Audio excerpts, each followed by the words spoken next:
Facebook. Ya.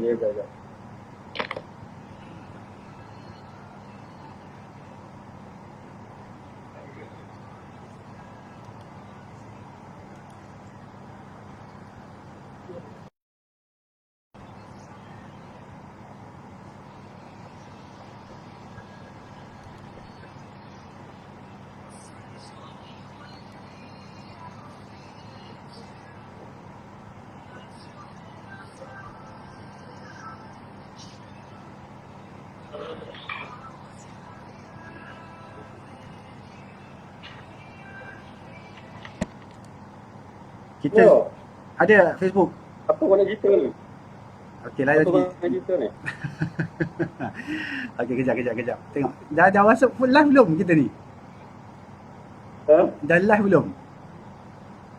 Ya, hari ni ada. Azari ada. Kita dengar je. Dia dengar je. Azari boleh lah. On lah tu ni. Video dengan apa ni? Video dengan mikrofon. Azari. Okey, kejap Live kita sekarang ni. Okey, kita dah live. Okey. Apa tadi? So minta rakan-rakan dekat Facebook tolong share. Okay, share ya. Share kita punya live ni. Okay, hari ni kita akan bincang tentang buku terbaru kita lah. Buku terbaru iaitu tajuknya Issues and Challenges in Personal Financial Planning. Dia buku ni diterbitkan oleh penerbit USIM dan saya dan Dr. Khairil sebagai editor buku ni lah, dan kita ada berbagai topik yang telah kita bincangkan. Sebagai contohnya ada 7, tak silap saya ada 7 topik. 8. Ada 8 topik dalam buku ni. Okey, kita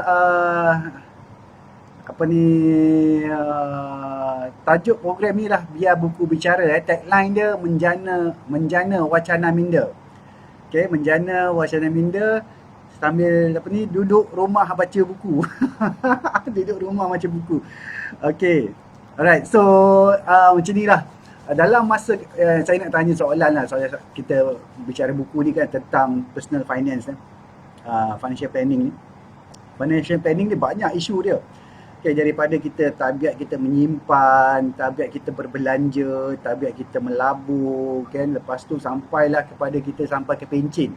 Okay, untuk financial planning. Jadi dalam masa konteks sekarang ni COVID-19 ni, kita tengok kita sebagai contohnya kita kebanyakanlah contohlah kalau yang bekerja ataupun yang berniaga dan sebagainya, pendapatannya tidak ada masa ni kan. Jadi bila kita dah sampai tahap macam ni kan, betul tak kita baru terasa pentingnya kita punya simpanan dan juga kita punya pelaburan. So Dr. Khairil, apa pendapat Dr. Khairil? Okay, kalau kita lihat kepada apa yang tadi mention tadi berkaitan dengan COVID-19, apa kesan dia, so kalau kita melihat kepada situasi sekarang, saya rasa banyak individu akan terkesan sekiranya kita tiada pelan kewangan yang berstruktur. So kalau kita lihat pun mungkin di kalangan kita pun masih ramai yang tiada, saya rasa rekod duit masuk, duit keluar seharian. Tapi mungkin disebabkan COVID-19 punya penangan so individu ataupun masyarakat mungkin dah start untuk melihat perbelanjaan secara detail, duit belanja, duit keluar. Sebab kita lihat COVID-19 ni kesan dia bukan pada masa sekarang, especially kesan ekonomi, kesan kewangan, tapi mungkin 6 bulan yang akan datang. Sebab itu kita tengok package kewangan pun kerajaan beri sehingga 6 bulan. Itu pandangan saya lah. Mungkin Dr. Adli ada tambahan. Rasa je kalau nak masuk je, kenapa agak-agak kalau kita fikirlah kerajaan bagi contohnya moratorium 6 bulan dan sebagainya, adakah dia orang menjangkakan bahawa kita akan mengalami contohnya PKP yang agak panjang lagi? Adakah PKP ni akan dilanjutkan kepada mungkin lagi 24 hari ke, atau 28 hari ke, ataupun macam mana? Ada kemungkinan lah sebab kita tengok package yang dibuat tu pun lebih panjang tempohnya. So 6 bulan. So untuk PKS pun ada lanjutan dan sebagainya. So saya rasa PKP ni mungkin lebih panjang daripada sepatutnya akan berakhir pada 14 April. Mungkin akan lebih disambung, terutamanya kalau kita lihat kepada sektor-sektor yang involved dengan kumpulan-kumpulan masyarakat yang ramai, contohnya di sekolah, universiti, yang mana tumpuan masyarakat di situ. Jadi kalau mungkin sekiranya bilangan kes COVID ni tidak menurun, saya rasa mungkin lebih panjang tempoh. Jadi pelan-pelan kewangan ni perlu diselarikan dengan keadaan semasa lah. Jadi kalau dalam konteks kita kat dalam masa sekarang ni kan, contohnya pelan kewangan kita yang macam mana yang agak-agak lebih, adakah kita perlu lebih berhati-hati dengan perbelanjaan kita, ataupun kita belanja macam biasa, ataupun macam mana? Rasanya Dr. Gani. So kalau kita lihat dari segi kalau yang kerja makan gaji tu mungkin lebih mudah untuk dia kontrol perbelanjaan dan sebagainya. Tapi bagi peniaga kecil, IKS, peniaga nasi lemak, contohnya di tepi-tepi jalan, peniaga burger, pada masa ni mungkin perniagaan tu agak kurang. Jadi dari segi itu saya katakan tadi, maknanya rekod perbelanjaan seharian tu perlu direkodkan secara detail. Kalau sebelum ni mungkin tiada, perlu diwujudkanlah. So perlu maksudnya perbelanjaan, duit keluar dan masuk tu perlu direkodkan dengan lebih detail. Dan perbelanjaan yang lebih berhemat lah. So perlu diselarikan dengan pelan perancangan kewangan individu. So maksudnya kena ada belanjawan lah, maksudnya belanjawan tu kena ada lah maksudnya. Ya, perlu dibuat lah. Mungkin Dr. Adli ada lebih kot. Tapi sekarang ni saya dalam konteks sekarang ni lah, macam contohnya PKS ni kan. Sekarang ni kalau kita tengok belanjawan dia, kalau ataupun dia punya perancangan dia untuk kita ada 6 bulan yang kita tak tahu lagi lah, maksudnya dia punya ekonomi kita tak menentu ni kan. Jadi kalau dalam belanjawan tu, macam mana pendapatan kita tu nak letak macam mana? Pendapatan tu adakah kita akan letak yang konservatif, iaitu kalau contohnya PKS ni kan. PKS ni kalau dia konservatif, maksudnya dia tak ada jualan kat situ. Dia maksudnya jualannya mungkin minimum ke dan sebagainya. Adakah ataupun kita perlu membuat belanjawan yang macam biasa? Okay. So dari segi so kalau kita lihat tu belanjawan tu perlu dilihat utamanya dari segi income lah. So kalau pendapatan tu mungkin sekarang ni kalau IKS tu mungkin pendapatan dia makin mungkin menurun ataupun mungkin tiada pada masa ni. So daripada situ mungkin kita perlu adjust kepada perbelanjaan yang dibuat lah. Kalau sebelum ni mungkin makannya seekor ayam, mungkin perlu dibahagi kot seekor ayam tu. Dia catulah. Okey, tapi dalam konteks pendapatan tu, kalau kita buat belanjawan kan, mungkin pendapatan daripada perniagaan mungkin tak ada. Tapi mungkin pendapatan tu daripada contohnya daripada bantuan package rancangan ke, mungkin boleh dia masukkan ke dalam tu sebagai untuk menampung sebagai contohnya ketidakadaan jualan dalam masa tempoh yang tertentu tu kan. Jadi dari situ mungkin kalau dia tengok package macam moratorium tu itu adalah dia punya perbelanjaan yang telah dia bukan income, tapi dia maksudnya dia perbelanjaan yang telah dikurangkan. Dulu dia dah kena bayar contohnya untuk sewa sebulan, bukan sewa, ansuran bulanan sebanyak RM2,000 sebulan ataupun RM1,000 sebulan. Tapi sekarang ni RM1,000 tu dia dah tak ada kan. Jadi dekat situ kita dah kurangkan perbelanjaan, tapi pendapatan dia tu mungkin dia perlu melihat kepada konteks macam mana dia nak contoh dia dapatkan EPF. Kalau dia simpan EPF dia dapat 500 sebulan. Tapi kena Okey. apply tu. Dia kena apply. Jadi kat situ dia boleh masukkan dia punya pendapatan sebenarnya tu kan, bukan pendapatan aliran tunai dia tu sebenarnya lah. Okey, Aliran tunai lah. okey, RM500 sebulan selama 6 bulan. So dekat situ daripada tak ada, daripada kosong, okey, daripada kosong Ada lah. ada 500. So maksudnya dia ada 500 tambah lagi. Sebab tu kita kena kreatif masa ni. Macam mana kita nak dapatkan aliran tunai tu kan? Okey, daripada EPF, daripada mungkin ada yang package-package yang diberikan oleh kerajaan, atau kalau kita di bawah M40 ke B40 ke B40, dia orang akan dapat one off punya apa ni, bantuan tunai tu kan. Jadi itu pun Betul. mungkin boleh di orang apply lah. Sebab kalau macam M40, kita tengok kat LHDN tu, bantuan prihatin tu kan, BPH tu. Tapi check lah sama ada kita layak atau tidak sebab dia punya tu ialah berapa ribu ke bawah dia punya kelayakan dia tu untuk isi rumah dia tu. So kalau kita check kita tak layak, maksudnya kita ni melebihi daripada M40 punya ni lah. Tapi M40 sebenarnya 4,360. Okey, dia punya ni. Tapi M40 sorry, M40 ya betul kan, 4,000. Jadi Dr. Karil, silakan, saya ada ada panggilan masuk pula. Hello. Okey, so kalau kita lihat dari segi yang kita kata tadi lah, Dr. Haji mention Saya about tengah bantuan-bantuan yang ada. live.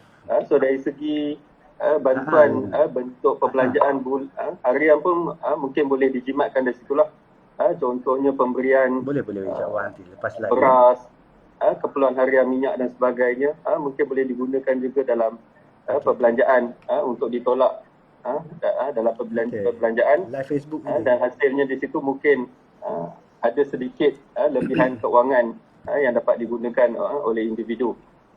So kita lihat banyak NGO yang terlibat dalam memberi bantuan kepada masyarakat ataupun individu yang mana inginnya membantu kepada yang kita kata tadilah cash flow dalam masa COVID-19 ni lah.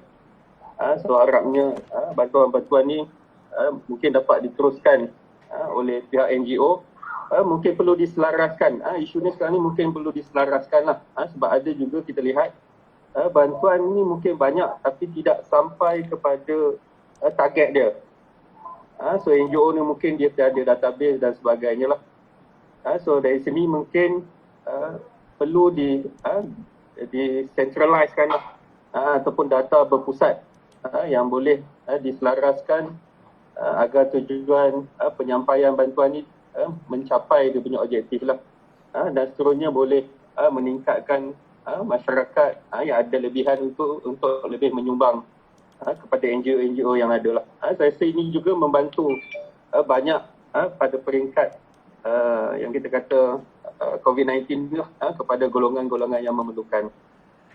So macam mana pendapat Dr. Adli? So kita tengok NGO ni banyak terlibat secara langsung. Betul. Saya lihat baguslah kita punya rakyat Malaysia ni masih lagi prihatin, terutamanya daripada NGO ni yang bantulah. Cuma ya seperti saya setujulah, perlu diselaraskan bagaimana mereka perlu tapi saya rasa sekarang ni memang telah tengah diselaraskan. Cuma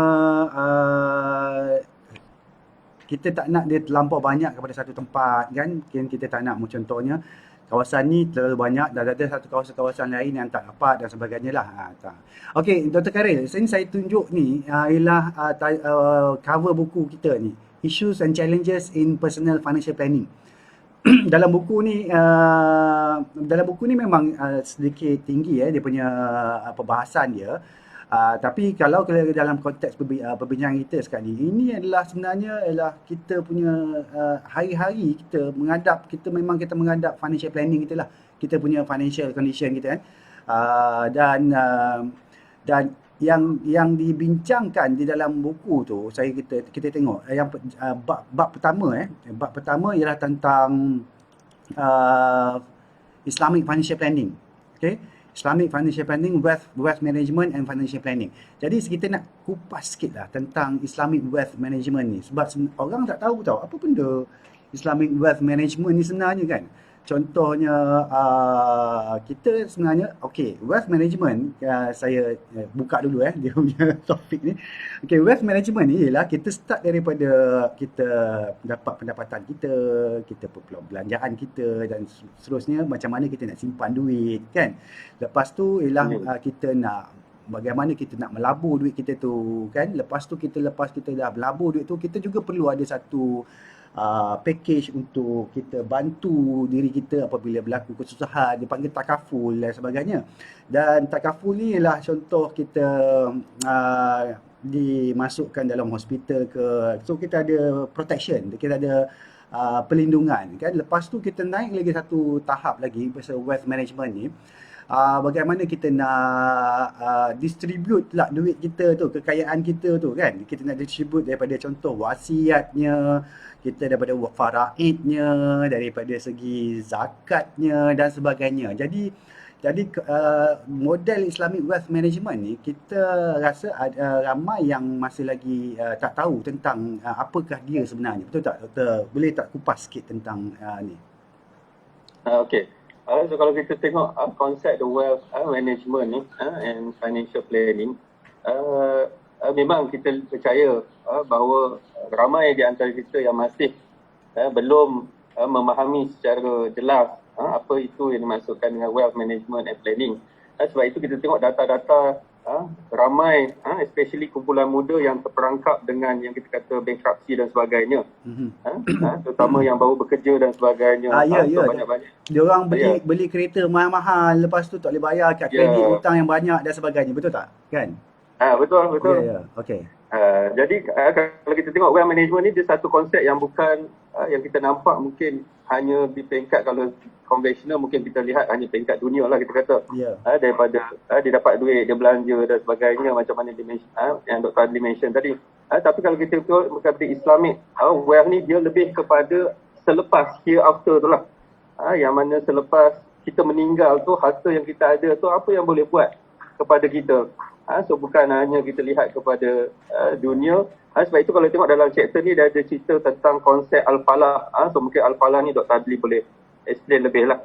So yang mana kita lihat kepada saya dengar Dr. Khairil terkesan dalam hati saya.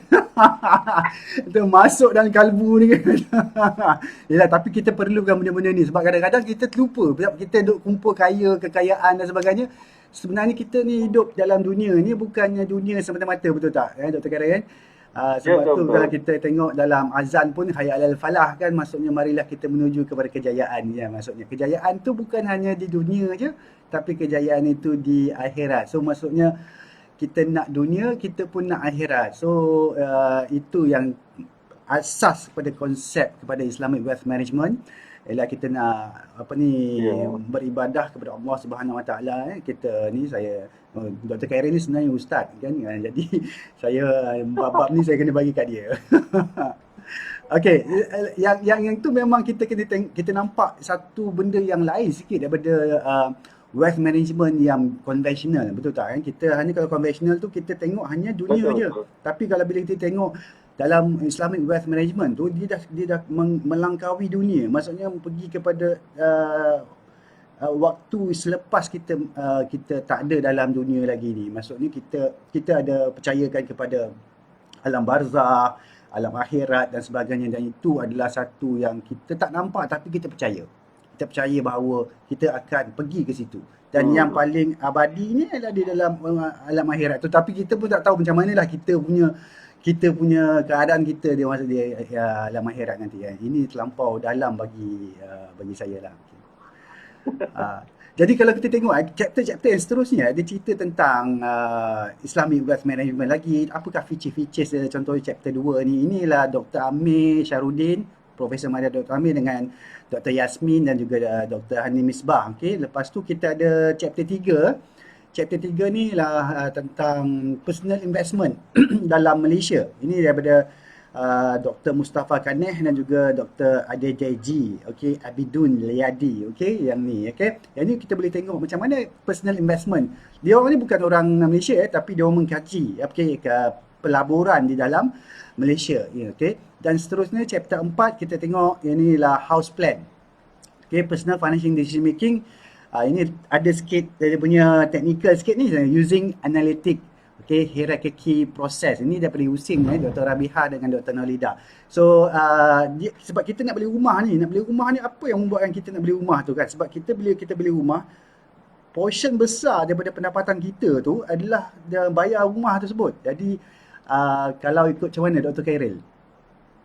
Kita nak betul. Decision untuk beli rumah merupakan satu yang kita panggil sebagai big ticket lah dalam kita punya decision yang melibatkan kepada individual personal finance lah. Okay, so dia perlukan sediakan duit untuk yang kita panggil sebagai down payment. Kalau down payment 10% dengan harga rumah yang makin meningkat ni, jadi itu decision yang perlu kita buat lah, terutama melibatkan kepada individu. So dia ada dua decision lah. Satu yang melibatkan kepada individu, mungkin yang pertama kita boleh bagi kepada pembelian rumah, dan yang kedua ialah pembelian kereta. Ini dua individu punya planning lah. Yang besar tu kita punya tu, sebab maksudnya kita kalau kata orang kalau boleh kita kena dapat maksudnya kereta 10% daripada pendapatan, rumah 10%, boleh ke kita dapat macam tu?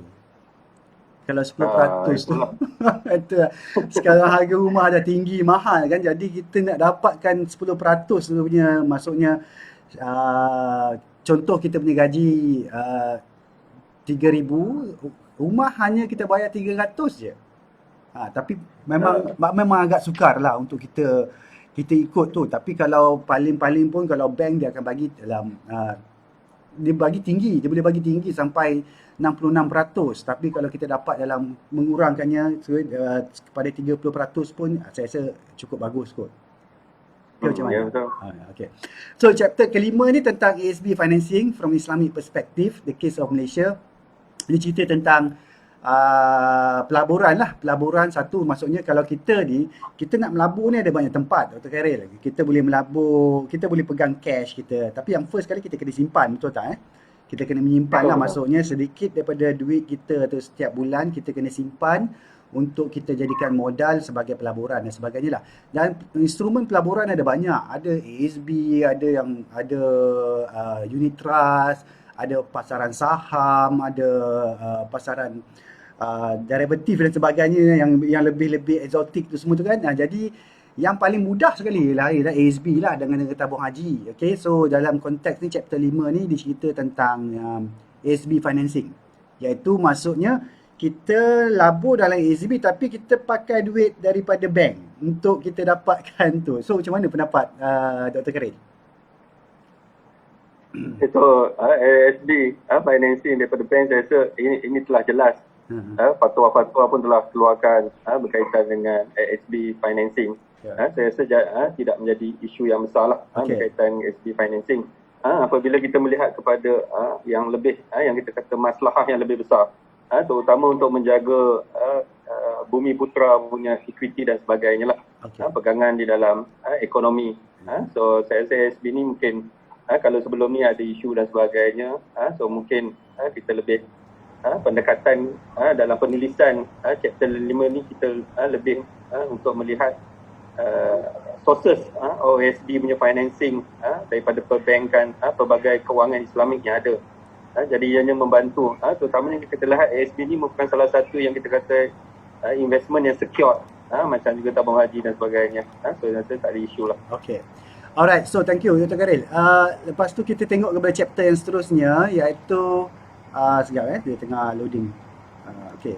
Chapter 6 ialah ini pun masih lagi dalam unit trust, tapi dalam unit trust ni sebenarnya ASB tu adalah unit trust sebenarnya. Okay, ASB tu adalah unit trust sebab kita kumpulkan duit-duit semua tu daripada penyimpan, daripada pelabur-pelabur, okay, dan seterusnya fund manager dia akan labur duit tersebut ke dalam pasaran saham, pasaran bond dan sebagainya. Okey, jadi yang ni chapter ni dia melihat kepada bagaimana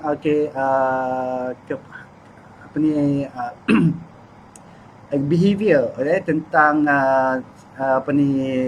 pelabur-pelabur di dalam unit trust yang saya sebenarnya ialah dalam ASB. Okey, ini ialah chapter 6. Okey, seterusnya ialah chapter 7, ialah tentang satu lagi yang kita lupa. kita tak discuss, iaitu tentang pencen, masa dah pencen, masa dah retire, masa dah kita dah maksudnya dah tak kerja lagi lah, umur dah lanjut lah maksudnya. Jadi retirement planning ni kita kadang-kadang terlupa tau. Sebab apa? Lepas kita pencen ataupun lepas kita bersara, ada banyak masa lagi tau. Kadang-kadang sampai 20 tahun, ada yang sampai 30 tahun. Tapi adakah duit yang kita simpan dekat EPF tu ataupun duit pencen kita tu mencukupi untuk menampung perbelanjaan kita selepas kita dah bersara nanti tu? Dr. Carol, boleh ni, bagaimanakah kepentingan sebenarnya kita membuat planning untuk kita retire, untuk kita bersara? Ya. Berkaitan dengan retirement planning, so salah satu juga unsur penting dalam individual financial planning. Sebab kita lihat mungkin kita fikir kita hanya fikir bila kita pencen tu lah pada umur 60, 65 tahun. Kalau yang bisnes mungkin fikir umur 70 dan sebagainya. Tapi dia tak fikir selepas daripada tempoh tu.